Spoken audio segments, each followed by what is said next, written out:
What's up mga kanoo? Isang magandang araw. Ngayon nga po pala ay mag-merienda tayo at isi-share ko sa inyo itong napakabangong recipe ng pancake or hot cake.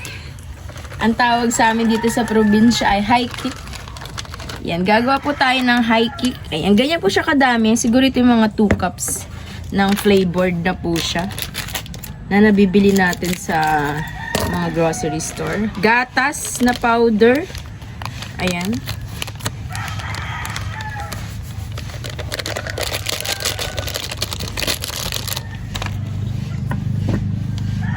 Haluin po muna natin bago natin lagyan ng itlog.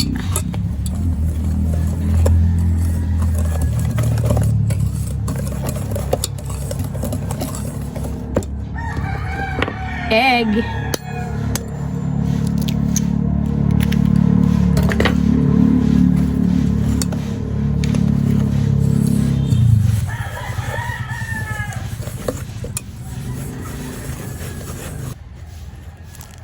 Tansyahin nyo lang po, dapat hindi sobra. Dapat hindi naman kulang din.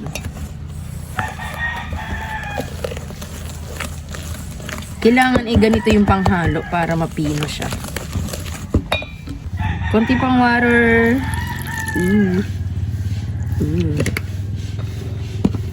Halo. Mekos-mekos.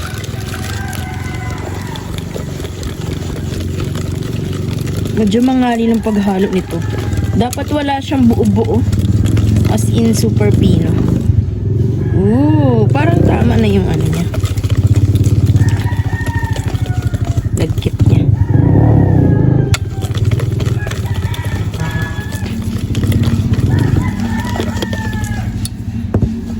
Ano na yan? Maging texture niya. Yan. Pag bumili nga po pala kayo ng ready-made na pancake, meron na po siyang free na maple syrup. Ito po yung magpapasarap. Matamis to. Pwede din lagyan ng butter or star margarine para mas masarap. Tara, lutuin na po natin. Sinasait ko na nga lang yung tira namin star margarine dito kasi pwede diyang maging oil dito sa ating lulutuing pancake or mini pancakes. Hindi ko nga makita yung aming kawali na 4 ang butas. So 4 sanang sabay-sabayan na maluluto. Ay, hindi ko na alam talaga kung nasaan yun. Pero ito na lang. Ito kasi yung pwede magluto ng egg at hotdog at the same time.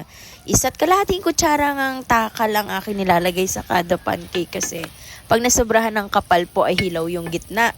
Pag naman nasobrahan ng nipis ay bitin ka sa size. So ganito yung ating saktong tatansya dito sa ating hulmahan ng ating pancakes. Napakasarap mo nito at marami may favorite nito at madali lang talaga siyang gawin. Medyo epic fail pa nga yung mga una nating gawa pero dahil nakita ko itong napakagandang pangkuha or pambaligtad na ito ay talagang na-perfect ko na ang paggawa ng pancakes na ito. Napakasarap nito lalo na kung magme-merienda kayo sa hapon na may partner na gatas or kape.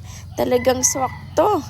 At talagang ikaw ay masasatisfy. Madali lang pala tulutuin, parang ilang minuto lang. Tapos pag luto na po yung kabila, pinapatay ko na yung shellane. Tapos lutuin ko na lang siya sa init ng kawali. Kasi kapag naka-open po or naka-on yung shellane ay mabilis pong masunog. Lalo't ito po ay gawa sa harina. Ayan, ganyan lang yung saktong kulay niya dapat para masabing luto na yan hanggang sa loob. At dahil nga hindi na kinaya ng ating star margarine, ay ginamitan na lang po natin ng cooking oil para syempre hindi dumikit at hindi mahirap baligtarin ang ating pancake.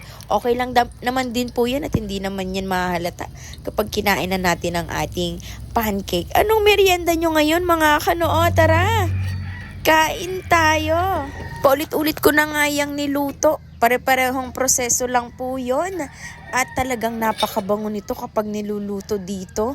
At syempre, ayan, marami po tayong nagawa na mini pancakes. At siguro yan ay mga lampas 10 piraso. Syempre yan ay i-share natin din sa mga batang nandito sa amin sa Sitio Cabuyao para naman malasahan nila talaga namang paborito po ito ng mga chikiting. At dahil minsan lang din ito ma-prepare, ay minsan lang din sila makakatikim. Tingnan nyo nga naman kung kaano nakakatakam At napakasarap kapag binubuhusan siya ng matamis at malinamnam na maple syrup. Napakasarap at nagdadagdag tamis po siya sa pancake. Kung medyo mataas ang inyong sweetness level ng panlasa, budburan nyo ng napakaraming syrup. Ganyan ginagawa ko. Habang kinakain po ay binubuhusan ko pa siya ng maple syrup.